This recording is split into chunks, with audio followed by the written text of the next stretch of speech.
Hi friends, welcome to Chennai Food. Chapati மீதமாயிடுச்சுன்னா அதை தூக்கி போடாமல் வேஸ்ட் பண்ணாமல் அதை வச்சு ரொம்ப டேஸ்டியாக சூப்பரான ஒரு ரெசிபி எப்படி செய்கிறதுன்னு பார்க்க போகிறோம். வாங்க பார்க்கலாம்.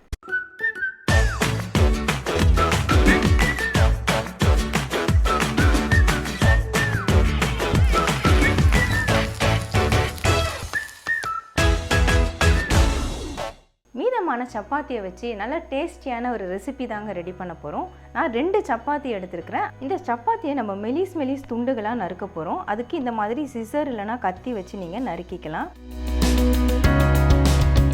நான் எடுத்த 2 சப்பாத்தியுமே இந்த மாதிரி நீல வாக்கில் மெலிஸாக கட் பண்ணி எடுத்துட்டேங்க. இப்போ இதை வச்சு தான் நம்ம ரெசிபி ரெடி பண்ண போகிறோம். எப்படி பண்ணுறதுன்னு பார்ப்போம். கடாயை சூடுபடுத்திக்கோங்க. நான் 2 டேபிள் ஸ்பூன் அளவுக்கு சமையல் எண்ணெய் சேர்த்துக்கிறேன். 1 டீஸ்பூன் அளவுக்கு இஞ்சி பூண்டு விழுது. ஒரு பச்சை மிளகாயை நான் 2ஆக கீறி வச்சுருக்கேன். அதையும் இதில் சேர்த்துக்கலாம். பெரிய வெங்காயத்தில் ஒரு சின்ன சைஸ் வெங்காயத்தில் பாதி வெங்காயத்தை நான் நீல வாக்கில் கட் பண்ணியிருக்கேன். அதையும் இதில் சேர்த்துக்கலாம். நான் 2 சப்பாத்திக்கு தேவையான அளவுகள் தான் சொல்லிகிட்டு இருக்கேன். நீங்கள் அதிகமாக எடுத்தீங்கன்னா அதிகமாக சேர்த்துக்கோங்க. வெங்காயம் ஓரளவுக்கு வதங்கினதும் சின்ன சைஸ் தக்காளி பொடியாக நறுக்கி வச்சுருக்கேன். அதையும் இதில் சேர்த்துக்கலாம்.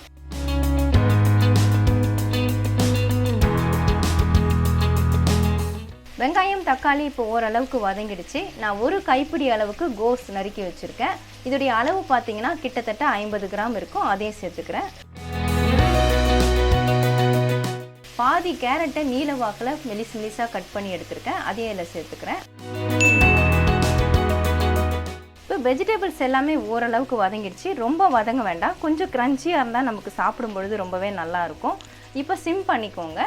1/2 டீஸ்பூன் அளவுக்கு தனி மிளகாய்த்தூள், 1/2 teaspoon Kashmiri chilli powder, 1/4 teaspoon மஞ்சள் தூள், 1/2 டீஸ்பூன் கரம் மசாலா, உப்பு தேவையான அளவு சேர்த்துக்கோங்க. நான் 1/2 டீஸ்பூன் அளவுக்கு சால்ட் சேர்த்துக்கிறேன். எல்லாத்தையும் சேர்த்துட்டு ஒரு தடவை நல்லா கலந்து விட்டுக்கோங்க. நம்ம சாஸ்லாம் எதுவுமே சேர்க்காம வீட்டில் இருக்கக்கூடிய மிளகாய்த்தூள், மஞ்சள் தூள், சால்ட் இதெல்லாம் போட்டு தான் செஞ்சிட்ருக்குறோம்.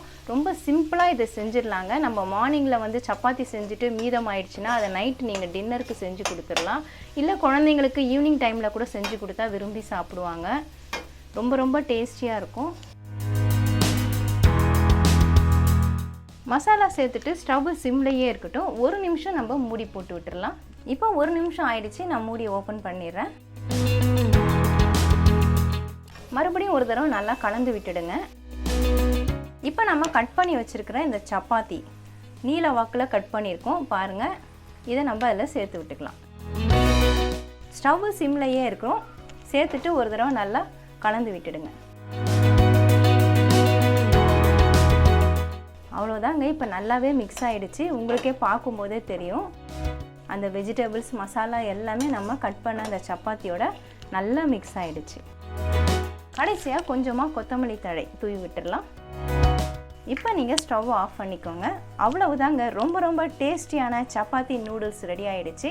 நூடுல்ஸ் நம்ம செய்கிறதா இருந்தால் கடையில் வாங்கி அதை வேக வச்சு செய்வோம். ஆனால் சப்பாத்தி மீதம் ஆயிடுச்சுன்னா இந்த மாதிரி மெலிஸாக கட் பண்ணிவிட்டு நம்ம நூடுல்ஸ் டைப்பில் செஞ்சு கொடுத்தோம்னா வீட்டில் இருக்கக்கூடிய குட்டீஸ்லாம் விரும்பி சாப்பிடுவாங்க. சப்பாத்தி பிடிக்காதவங்க கூட இந்த நூடுல்ஸ் மாதிரி செஞ்சு கொடுக்கும்பொழுது ரொம்பவே விரும்பி சாப்பிடுவாங்க. ரொம்பவே ஹெல்த்தியானதுன்னு சொல்லலாம். ஏன்னா நம்ம அதில் வெஜிடபிள்ஸ் எல்லாமே சேர்த்துருக்கோம்.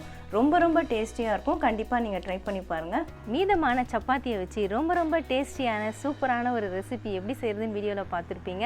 சப்பாத்தி பிடிக்காதுன்னு சொல்கிறவங்க கூட இதை விரும்பி சாப்பிடுவாங்க. அந்த அளவுக்கு டேஸ்டியாக இருக்கும். மீதமான சப்பாத்தியை வீணாக்காமல் வீட்டில் இருக்கக்கூடிய குட்டீஸ்க்கெலாம் செஞ்சு கொடுத்தா அவங்களும் விரும்பி சாப்பிடுவாங்க. கண்டிப்பாக ட்ரை பண்ணி பாருங்கள். உங்களுக்கு இந்த வீடியோ பிடிச்சிருந்தா லைக் பண்ணுங்கள், ஷேர் பண்ணுங்கள், சப்ஸ்கிரைப் பண்ணுங்கள். பக்கத்தில் இருக்க பெல் ஐக்கானை கிளிக் பண்ணிக்கோங்க. அதில் ஆல்னு ஒரு ஆப்ஷன் காட்டும். அதையும் கிளிக் பண்ணிக்கோங்க. நன்றி, வணக்கம்.